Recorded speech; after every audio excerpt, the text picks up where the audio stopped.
mbokk yi ak Digital Store indi tina gamme smartphone ak tablette Android yu bees tax dëgër këcc di ay téléphone yoo xamante ni entreprise bii di Crosscall daf leen defar ba noppi garanti leen juróomi at ak batterie yu dëgër yu nangoo yàgg lool te wér. jënd leen gaaw seen gamme téléphone M5 wala X5 wala T5 wala S4 juróomi at lañ leen garanti looloo ngi doog am nag ci téléphone mobile entreprise bii di Crosscall ñu ràññeeku ci liggéeyum télécom moo def li ni mel M5 X5 T5 ak S4 di ay téléphones yu bees ndox du leen yàq choc du leen yàq dara du leen yàq mën ngeen a dem ak moom fu leen neex moo xam bureau la wala géej wala sax ngay sàmmi wala ngay dem tool wala ngay sport wala ngay liggéey ci chantier dara du leen yàq daw leen gaaw ci sunu boutique showroom bi nekk ci avenue Bourguiba wala ngeen woote ci numéro bi 33 825 73 00 wala Soumbédioune sur la Corniche ci numéro bi 33 823 77 87.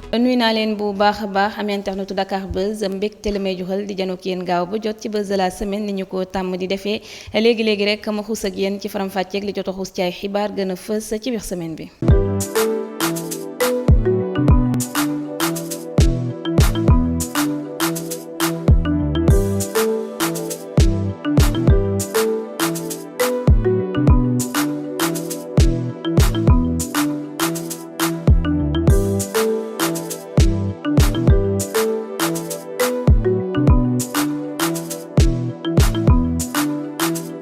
doomu Fatoumata Ndiaye Fouta Tampi gi turam di Thiaba Khoyña moo doon vilipande waajuram wu jigéen wi doon wax ni da koy tëkku ni dana ko faat moom nag nee na weeru septembre atum 2021 la gëj a gis yaayam dëkkul ci kër ci mbedd la dëkk ndax yaayam a ko génnee ba mu amee woon doom nee na ba mu amee ñaari weer la ko Fatoumata sànni woon ci benn buntu kër te loolee dañu ko koy xasee jamono gi muy dox di dugg ci politique la ko gënoon sonal du ko jox mu lekk du ko jàppale itam ci lu mu dundalee bébém bi Thiaba di wéyal naan fàttalikuwul fu mu tooñee yaayam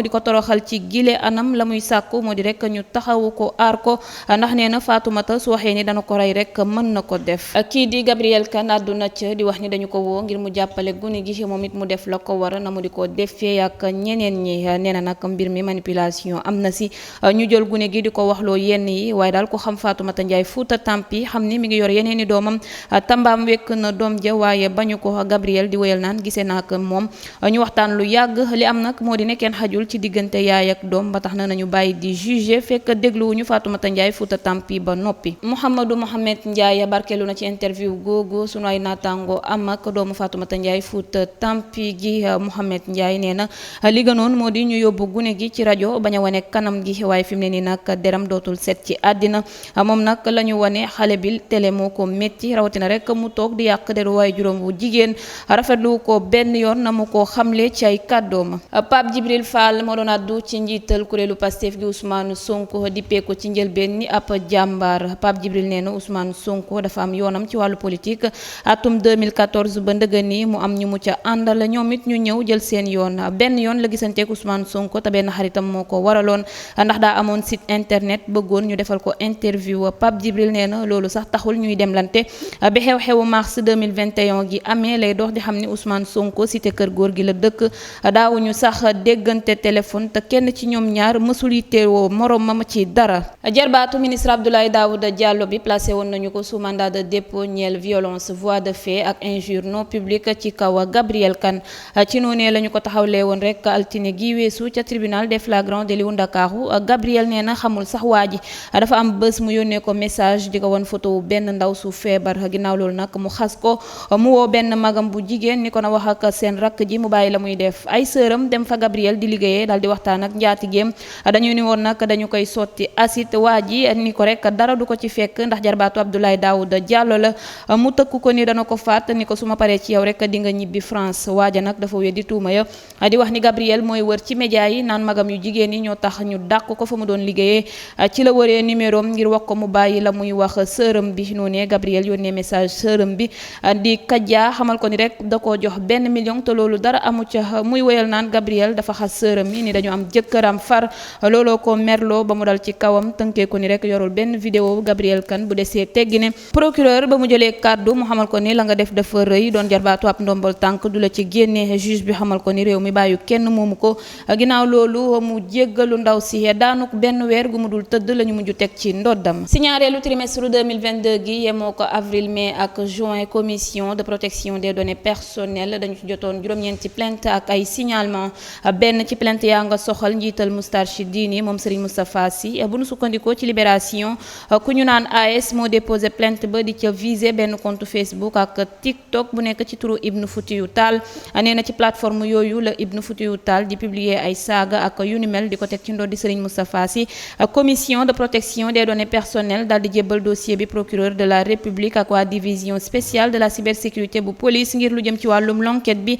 yónnee nañu itam plainte waa Meta ngir ñu supprimer yooyu le kaddu procédure gaa ngay topp yoonam. Gannaaw photo ak vidéo ya ñu jotoon a tasaare ku ne ngi doon yëy yàbbi rek ci mbirum Serigne Modou Lo Ngabou Junior talaata gi weesu kii di Abano Stress da caa dugg animateur bi nee na ba tey dafa jàpp ni rek Modou Lo Ngabou nitu yàlla la ab innocent la ndax ko xam ni jamono ji doxee lu ni mel duñu la ci yomba nax ci rawatina rek ci xeetu piège yu ni mel ku xamul dara la ñuy wëlbati Aba nee na la mu gëm moo di ne sa la sëriñ ba nekk mooy dëgg Mouhamadou Mohamed Ndiaye moom itam sànni woon na ci ay kàddu doon wax ni dégg nañu naan at mi yépp lay woor ba mu des tabaskeek korite bu amee lu mu koy wax lenn dong la te moo di mu bàyyi na muy solo di toppandoo sëriñ bu mag bi. Idrissa Goudiaby l'autopsie gu njëkk ga dafa xamle woon ni rek lu mel ne jam-jam la ñu ko gaañee ba mu ñàkkoon bakkanam foofu ci diwaanu Ziguinchor bésu manifestation ga Yewwi Askan Wi woote woon yemoo fukki fan ak juróom-ñaar ci weer wi ñu génn waa kër aji dem gi nag dañu weddi woon loolu di laajub contre expertise mu mel ne nag am nañu dëgg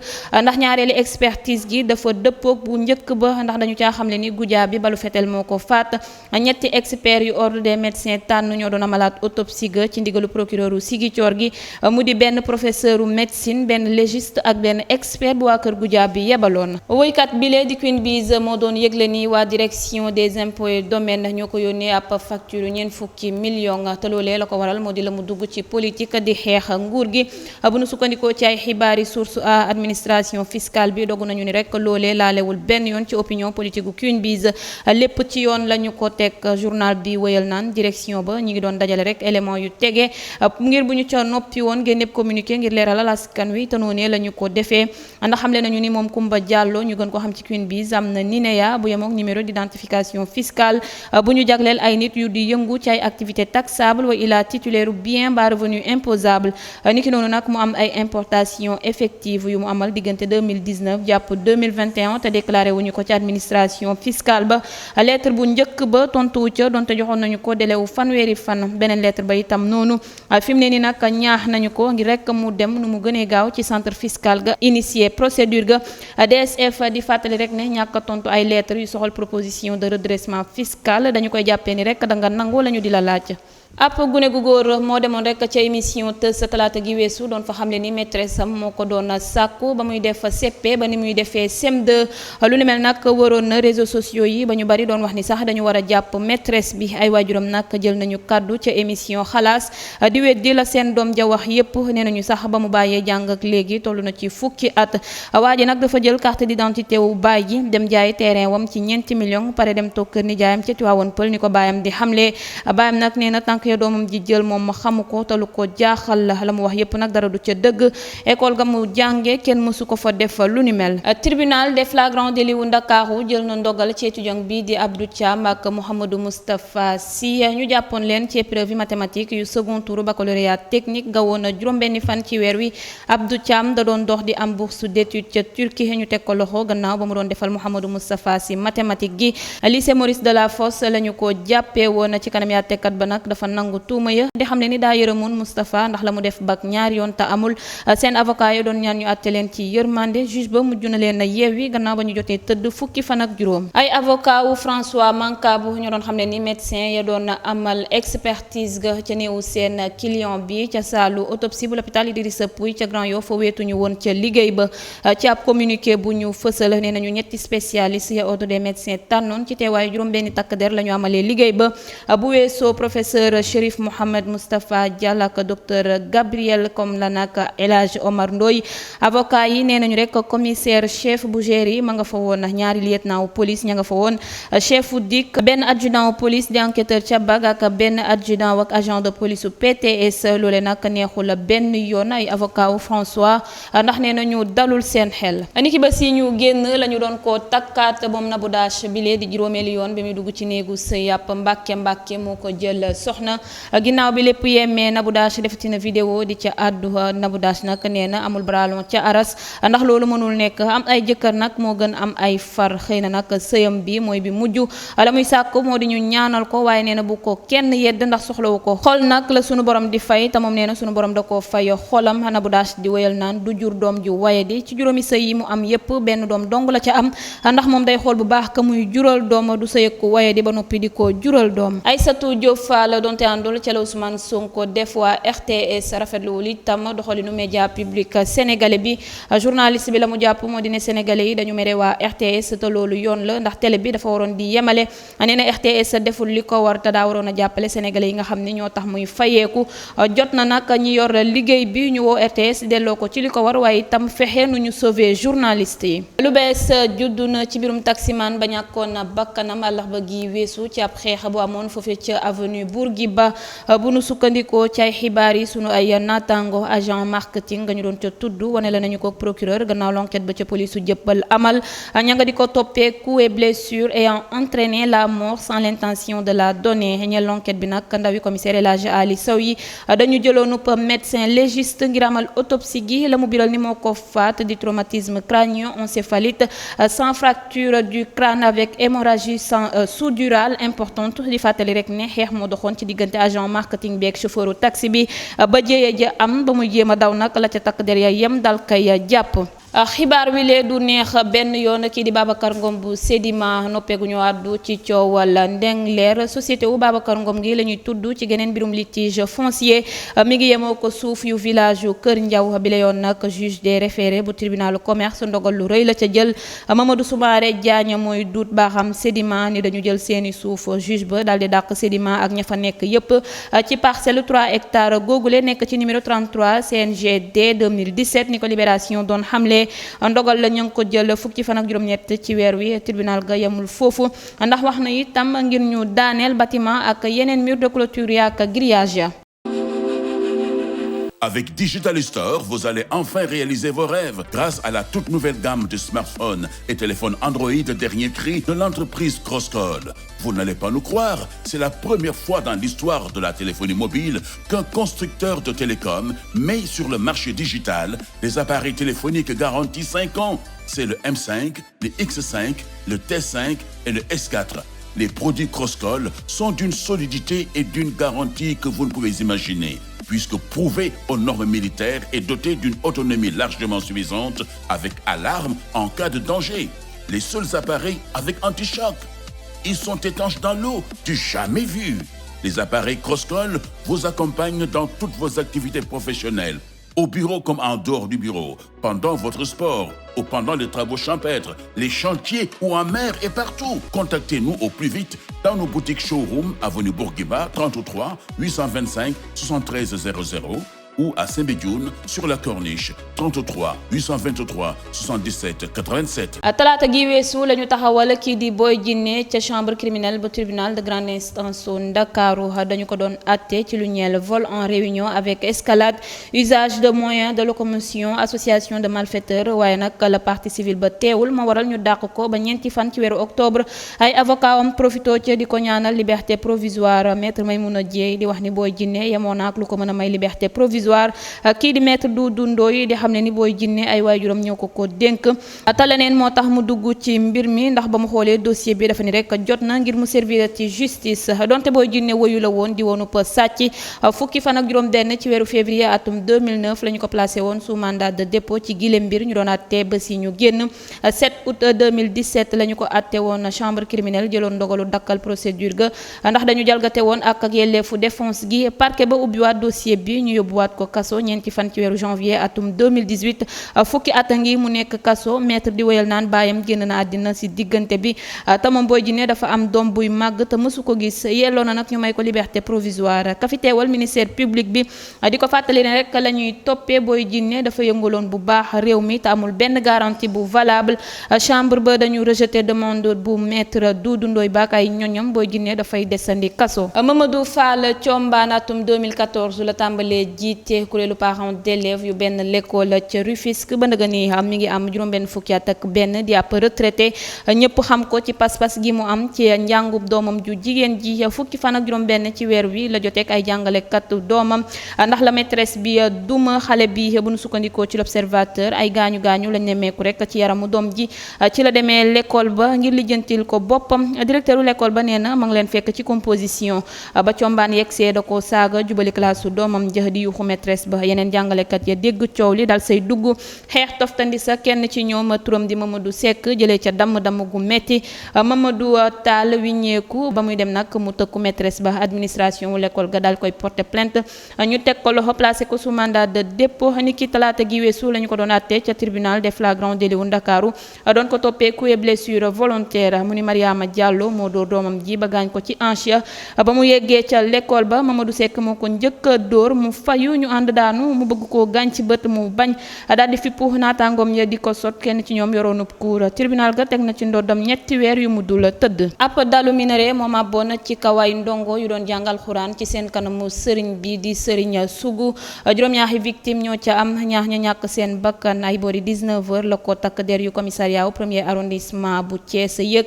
ñu daal di dem ca bërëb ba mu amee di juma des Mourides bu cité Senghor sa diwaanu Thiès sëriñ daara baak doomam bu jigéen ba ñoo ca mujj génn àddina ni ko source yi doon xamle ndongo yaa nga woon rek ñu yóbbu l'hôpital régional ba ubbi woon ci l'enquête waajilee sant Njaay te fasalu ñu turam toll ci juróom fukki at ab néegam daal la daan jël di ko luwee ay doxkatu guddi ñaar téeméer la leen ko daan luwee nee na moom artisan la te liggéey wi doxul bu baax amul lu mu dundalee njabootam moo waral rek mu di luwee néeg bi xamuloon ni nag yoon dafay tere lu ni mel ba tax na muy jéggalu na mu ko xamlee ca kanam àttekat bu tribunal des flagrants délits wu Mbour taxawaloon nañu fa itam soxna si sant Sarr di ab doxkatu guddi ñu di ko toppee non détention de carnet sanitaire mu ni kartam dafa réer nangu na ni nag demoon na ca diwaanu Saint-Louis di fa jaay boppam waaye nee na ba mu del see Saly da ko bàyyi woon ba bés bi ñu koy jàpp la doon dox di amaat client mu fay ko fukki junni ci noonee la demee Kër Ndiaye ànd ak client bi foofu la ñu leen jàppee fekk fa ay préservatifs yu ñu jëfandikoo ba noppi ku ne ci ñoom ñaar teg nañu ci sa ndoddu ñaari weer yoo dul tëdd sunu ay naataango ñoo doon ñu dikk rek ci homme d'affaires bile di Cheikh Amar doon ñu xamal ne jamono ji nag ñaari soxna la yor taalibe murid bi nag kii di Adama Silla moo di soxnaam su bees si bu weesoo taar gi muy fësal ci nataal gi nee nañu nag ku wàccee boppam la bokk ci famille bu baax Dakar Buzz ngi leen di ñaanal sëy bu barkeel njaboot gu barkeel itam toftandi ci une vase yi rek la ñu ko xamee ci TikTok bi moom rab bi ñu doon ko tudd ci ab coow lu rëy gune gi ñu naan Thierno Amadou Diallo moo defoon accident gu metti ci moto ba naroon see ñàkk bakkanam niki noonu tiktokeuse bi organisé loon ko benn cagnotte ngir taxawu ko nit ñi def ci seeni doole ba mu am juróom-ñaari millions yu bokkul ak la mu jot ci Wave am ak ci Orange Money rab bi ba mu dajalee xaalis ba dafa jox waa kër gune gi ay dundu lépp di ci xayma 500 000 daal di daw ak la ca des kenn gisatu ko famille xale ba jébbalu plainte ca cybercriminalité ba ñu ko jàppee mu nangu la mu def doon ñaan rek ñu baal ko ndax dana delloo xaalis ba niki ba si ñu génn la ñu ko doon àttee ca tribunalu Ndakaaru teg nañu ci ndoddam benn at gu mu dul tëdd ba noppi fayloo ko xaalisu cagnotte ga mu jotoona dajale jéy ak caare mi ñu fasalul seeni tur ab couple lañu bu dëkkoon na ñaning ca diwaanu Mbuur benn bés nag jëkkër ji moo xëy rek jëndali waa kër ga mburu soxna sa newoon ak ñaari doomam ya daal di jug tëj buntu kër gi jël ñaari paaka del si néeg bi niki noonu nag mu simmi ka ca gën a ndaw di Ibrahima toll ci fukki weer ak ñeent dal koy jàmm juróom-ñaari yoon mu ñàkk bakkanam ci kanami seen beneen doom ju góor ja Mouhamed mi am ñetti at waa ji ba mu wiññeekoo gis ne bunt bi dañu koo tëj xamul lu tax ñu tëj ko muy fexe rek di def ay pexem ba daal di tijji bunt bi ba mu duggee ci néeg bi tiitaange dikkal ko doomam jooju di Mouhamed daw laxasaayu ci moom ndaw xaru waa ji jéey daal di koy téye ñu jàpp ko defeere ko parquet ba daal koy placé sous mandat de dépôt ñeel assassinat. mbir maa nga amoon weeru novembre atum 2015 l'observateur di ñu xamal ni ndaw sa altine gi weesu la ñu ko doon atte ca chambre criminelle bu tribunalu Thiès gannaaw ba ñu ko téye juróom-ñaari at ba ñu koy déglu mu ni dafa am lu ko dugg ni ko na faat doomam ji loolu muy dégg sax tax ba muy dox di ñëw ca kaso ba muy xeex fu mu toll. jëkkër ji tamit jéem na ko faa seetal di wax ni mësul def nit lu ñaaw ba yaayam génnee àddina la tàmbalee mel noonu. avocat wu défense gi doon ñaan rek ñu bàyyi clientam mu dem faju ji. procureur de la république biral perpétuité ci moom fukki fan ak ñeent ci weeru novembre la ñu war a jël rek ndogal ci moom. noppeegu ñoo àddu ci mbirum classe ba ñu yàqate woon ca lycée Ousmane Sembène bu Yoff geneen coow dal dina am rek ca lycée Limamou Laye bu Guédiawaye benn élève bu nekk en formation au technique de mécanique ca lycée ba la ñu jàpp fekk ci moom ay faux billets bu ñu sukkandikoo ci les échos mi ñu joxoon a xibaar wi dañu ko bett muy dagg ay billets wu téeméer ca terrain wu lycée Limamou Laye ci benn patrouille bu police doon amal niki ba si ñu génn noonee ñu yóbbu ko këram ngir amal fa perquisition ci bërëb ya fekk nañu fa rek benn imprimante xaymaaguñu faux billets yi fekkuñu fa itam ay billets noirs niki ba si ñu génn lañu ko doon defeere parquet wu Pikine Guédiawaye. micro wu RTS gamu seppi woon gaaw gi weesu ca campagne électorale ba bëri woon na rek ñu doon ca yëy yàb bi responsable politique gi nag andi na caay leeral di wax ni reporter ya taxawoon foofu dañu leen yónni te seen ay njiit ñoo leen yónni ñoom nag seen liggéey dong la ñuy def noonu wu ñoo ko ñoom firnde ba moo dina rek ñu ci bari ci ñoom waa kuréelu Yewwi Askan Wi la ñu àndal Ousmane Sonko di wéyal naan la muy ñaawlu mooy politique gu RTS ba Macky Sall ak Racine Talla di def RTS tegewul ci yoon ndax 100% ci budget ci sunu ay impôt lay bawoo te duñ ñu may temps d'antenne lu dul ci campagne électorale bi teg na ci ne rek di wax ay ndawam ngir ñu bañ a attaqué agent yu RTS yi ndax defuñu dara. Galaye Diop mi ngi toll ci juróom-ñaar fukki at ak ñett di ab sénégalais amoon ay jafe-jafe ak administration italienne bi atum 1991 ba ndëgën ni la dëkkoon Sassari mu tegoon plainte ci ndoddi autorité ya ñeel refus de permis de séjour. Galaye ay gëtam dañu muuru mu am feebaru cardiaque préfecture de police su Sassari ñoo ko bañoon a renouveler le permis de séjour am ci ñeenti at yi mujj yi te waxuñu ko woon la tax weeru février premier magistrat wu Sassari gi daal di signé woon décret de rejet wu demande gi ndax nee na sénégalais bi dafa waroon a ñibbil boppam génn réew ma ci lu yàgguloon dara. avocat wam dugalaatoon recours weeru juillet atum 2021 tribunal administratif régional Cagliari suspendre ordonnance su commissaire police ba daal di dëgmal ba suux réexamen ga mu yemook 29 juin 2022 gannaaw audience ga cour ba joxaat dëgg sénégalais bi Galaye Diop ba muy dem Italie nag dañu ko fa defaloon opération chirurgicale waaye feebar bi di ko topp ba ñu reconnaître ko invalide civil à 100%. meeru Thiès gilee di Babacar Diop dañu ko boole woon ci benn affiche moom ak njiitu réew mi Macky Sall doon ko waxal ni rek dafa dem Benno Bokk Yaakaar lu ni mel nag doon lu ko merloo ba ko sunu naataango yu l'Observateur woowee da leen xamal ni rek la ñu ko woo rek di ko laaj ndax xibaar bi dëgg la am déet saaga la ko jàppee la mu leen ca tegal dina jox na leen cër lool waaye bu ñu ko xamul ba léegi dootuñu ko xam bu ko kenn laajati ci loolu donte d'accordul ak nawleem yooyu Babacar Diop ma nga ca kuréelu Yewwi Askan Wi ba ndëgëni jël na itam ndogalu retiré plainte mu dugaloon gannaaw ba ñu ko agressé woon nee na dafa jotub délégation bu parti de l'unité et du rassemblement bu Serigne Moustapha Sy délégation bu imam Malick Mbaye jiite Pape Serigne Ndiaye ak maire docteur Mamadou jiite juróomi atu kaso moo di daan nga ñu teg Moustapha Ndiaye mi di ab carreleur toll ci fanweeri at la ñu di ko toppee yema kuwe blessure volontaire ci ab gune gu amagul fukki at ak juróom ba mu jaaree fa ñàkk bakkanam ba ñu ko taxawalee ca baaru tribunal de grande instance su Diourbel Moustapha Ndiaye dafa dëggal ni moo dóor doomam bi di Baye Saliou Ndiaye am ñeenti at dong kuur la ko yenn juróomi yoon ci dënn ñaari yoon ak ci bopp bi ñetti yoon ba mu ñàkk bakkanam mu ni loolu la ko waral moo di la soxnaam sa génn kër ga mu def kem kàttanam ngir mu del si waaye dara ci la defee doom ja loolu ngir soxna si del siwaat ci wetam yëf yaa nga amee woon ci benn village gu nekk Bambey ca weeru août atum 2020 gannaaw ba ñu ko tuddee ci Benno Bokk Yaakaar Serigne Mboup génn na janook taskatu xabaar yi ngir andil askanu Kaolack ay leeral ci élection législative yeeg position ga mu ca taxawee meeru Kaolack gi nee na ba fii kuréelu ànd nawle ànd liggéey joxeegul benn consigne de vote ci benn coalition nee na ci audience am nga woon ak njiitu réew mi Macky Sall ñaar fukki fan ci weer wi dañu ko fa fàttali woon la ñuy xaar ci moom ca diwaanu Kaolack ñeel infrastructure yi Serigne Mboup weddiwul ne gisee naag directeur général Sénélec ga di tête de liste départementalu Benno Bokk Yaakaar gi waaye nee na seen entretien ba ci professionnalisme la tege woon ñaari gune yu góor la gendarmerie wu Dahara daal di teg loxo rek di leen toppee viol collectif ci ab gune gu jigéen gu am juróom-ñeenti at kenn kaa nga toll ci fukki at ak ñeent keneen ko fukk ak juróom-ñett mbir maa nga am guddi gaaw fukki fan ak juróom-benn ci weer wi ca village yu Thiamène Pass juróomi kilomètre dox digganteem ak daara dañu profité ci ay jàngu yu amoon ca gox ba ñu dugg néegu yaayu xale bu jigéen bi fekk ko fa moom dong muy nelaw ñu yegg ci kawam ba yaay ja del seen ak xale bi nettali ko la fa xewoon yépp ca ëllëg sa ñu yóbbu ko kër docteur sage-femme bi firndeel leen ni dañu ko sàkku ci la ay waajuram demee jébbalu plainte seeg seen ndodd ca gendarmerie wu daara ñu jàpp leen àllarba gi lañu leen déféré parquet wu Louga. coowal poste finance waajagul a jeex gannaaw bureau yu Ndakaaru bureau wu Thiès itam daal dinañu jël seen wàll ñeen lu balu koppar ci lu yemoo ko téeméeri million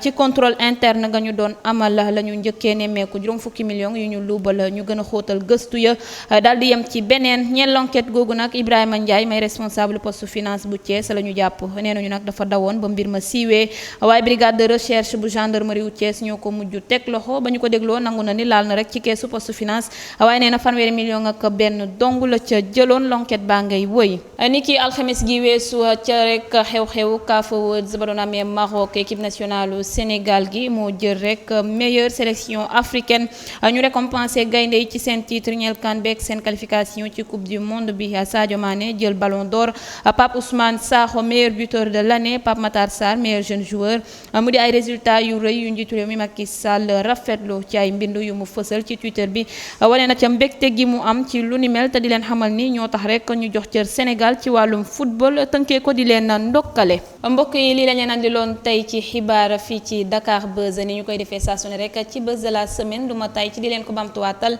li jot a xuus ci ay xibaar gën a fës ci biir semaine bi la ñu leen di baaxee bu ñu ca noppee bàyyee leen tontu beek laaj bi ngeen analyser ko seen bopp dama fay jaare rek daal di jaajëfal équipe technique Dakar Buzz yëpp di jaajëfal Muntaga mi fare woon ci caméra bi tey di leen jaajëfal yéen itam di leen jox dig daje beneen samedi incha allah